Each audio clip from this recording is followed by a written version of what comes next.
नमस्कार, वंदनाच किचनमध्ये तुम्हा सर्वांचं स्वागत आहे. आज आपण भाज्या, डाळी एकत्र करून ॲप्पे बनवणार आहेत. चला तर रेसिपीला सुरुवात करूया. इथे मी 3 प्रकारच्या डाळी घेतलेल्या आहे. मुगाची डाळ, उडदाची डाळ आणि मटकीची डाळ. 1 वाटी मी घेतलेलं आहे आणि त्याला 4 तास भिजवून मिक्सरमध्ये बारीक करून घेतलेले आहे. तेवढ्याच वाटीने मी 1 वाटी रवा घेतलेला आहे. डाळ ह्या भिजून 2 वाट्या झालेल्या आहेत आणि रवा हा 1 वाटी घेतलेला आहे. आता हे मिश्रण आपण एकत्र करूया.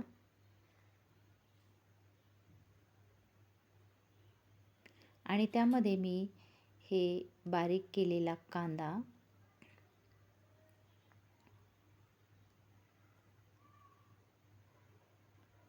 लसूण पेस्ट, 1 टमाटो चिरलेला बारीक, 5-6 मिरच्या बारीक चिरलेल्या आणि कोथिंबीरसुद्धा चिरून टाकलेली. हे सर्व जिन्नस आता आपल्याला एकत्र करायचे आहेत. चवीनुसार याच्यामध्ये आपण मीठ टाकूया. तसंच यामध्ये थोडीशी आपण हळदसुद्धा टाकूया. आणि आपण आता हे मिश्रण एकत्र करूया. आता यामध्ये आपण थोडं थोडं पाणी टाकूया, जेणेकरून हे सर्व एकजीव होईल.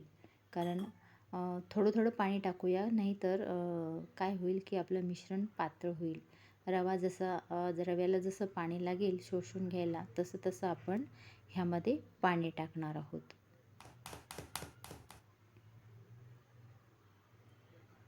हे बघा, खूप सुंदर असे ॲप्पे होतात. खूप क्रिस्पी, स्पंजी. जरूर करून बघा आणि खायलासुद्धा खूप छान लागतात.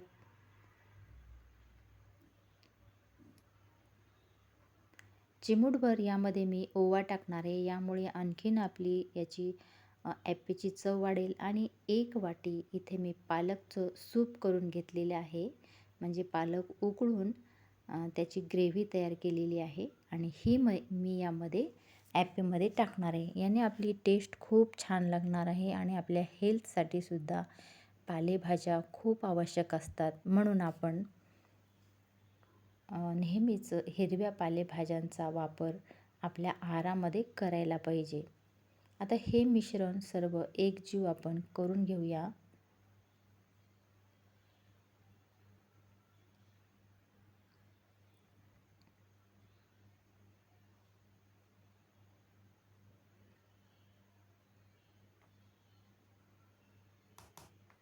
आणि याला आपण 10 मिनिटे असंच ठेवून देऊया. तोपर्यंत आपण टोमॅटोचा सार करूया.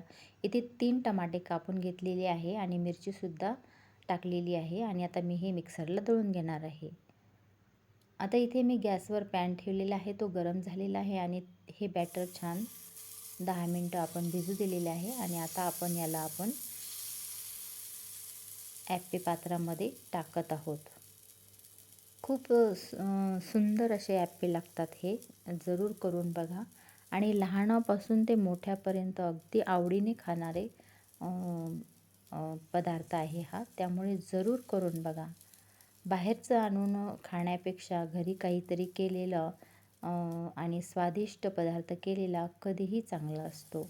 यामुळं काय होतं, मुलांनासुद्धा घरी खाण्याची सवय लागते आणि आपणही एखादा चांगला पदार्थ करतो ह्याचंही आपल्याला समाधान लाभतं. ॲप्पे मी टाकलेले आहेत सर्व. आता याला मंद आचेवर आपण होऊ देऊ. लाईट गेलेली आहे, त्यामुळे प्रकाश थोडासा कमी झालेला आहे.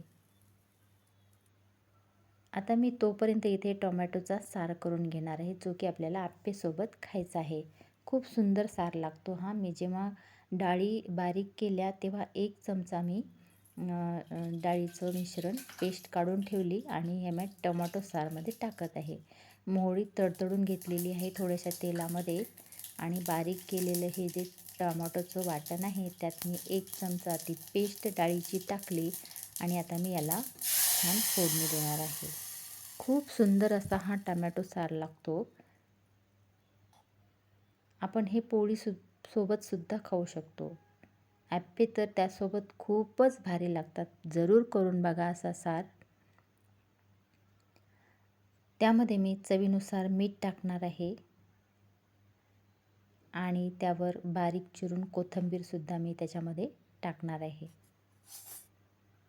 मिश्रण चांगलं ढवळून घेऊया.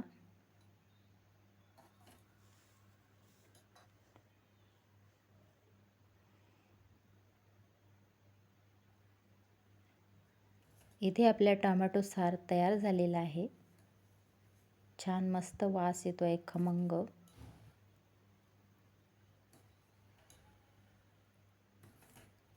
आणि आपले ॲप्पे सुद्धा तयार झालेले आहेत. चला दुसरा घाणा टाकलेला आहे मी. आता याला पलटून घेऊया आपण. छान खरपूस असे भाजलेले आहेत. आपण दुसरीकडून सुद्धा याला भाजून घेऊया छान.